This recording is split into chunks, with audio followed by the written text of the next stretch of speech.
జుక్కల్ నియోజకవర్గ ప్రజలకు నమస్తే. నేను మీ లక్ష్మీకాంతారావు తోట.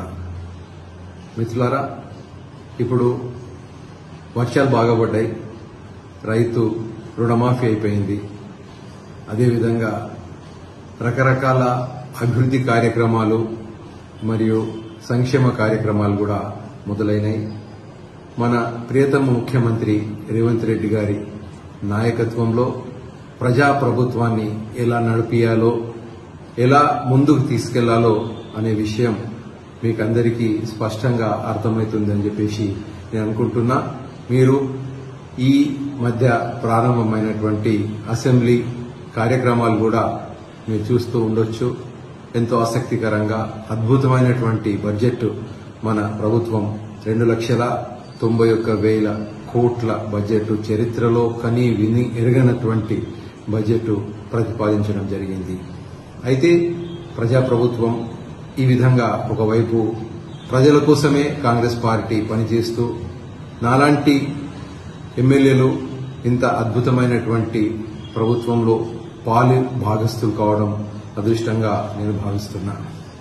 అయితే ఈ మధ్య కొంతకాలంగా నాకు నా ప్రాణ సమానులైనటువంటి కాంగ్రెస్ పార్టీ కార్యకర్తలు మరియు ప్రజలు కొన్ని ఆశ్చర్యపరిచే దుఃఖకరమైనటువంటి విషయాలు చెప్తా ఉన్నారు, ఫిర్యాదులు చేస్తా ఉన్నారు. ముఖ్యంగా కొంతమంది ప్రభుత్వాధికారులు, ముఖ్యంగా రెవెన్యూ డిపార్ట్మెంట్కు సంబంధించినటువంటి అధికారులు, అంటే అందరు కాదు, రెవెన్యూ డిపార్ట్మెంట్లో కూడా కొంతమంది అధికారులు, ఆ కొంతమంది ఎవరో నేను చెప్తుంది మీకే అని చెప్పేసి మీకు తెలుసు, ప్రజలను ఇబ్బందులు పెడుతూ లంచాలకు అలవాటై లంచాలు తీసుకొని ప్రజలకు బాగా కష్టపెడుతున్న విషయం నా దృష్టికి వచ్చింది. అది నేను ఎన్నటికీ కూడా ఉపేక్షించే ప్రసక్తే లేదు. ప్రజలకు సేవ చేయడానికి మీరు జీతాలు తీసుకుంటున్నారు. జీతాలు ఒకవేళ మీకు సరిపోకపోతే ఉద్యోగాలు వదిలేసి మీకు సరిపోయినటువంటి జీతం వచ్చేటటువంటి ప్రదేశానికి వెళ్ళండి, లేకపోతే జుక్కల్ నియోజకవర్గం వదిలేసి వేరే చోటుకి వెళ్ళండి. ఒక్క రూపాయి కూడా లంచం తీసుకోవడానికి వీలు లేదు. ఆ లంచం తీసుకుంటున్నటువంటి ప్రతి అధికారి యొక్క చిట్టా పూర్తిగా నా దగ్గర ఉంది.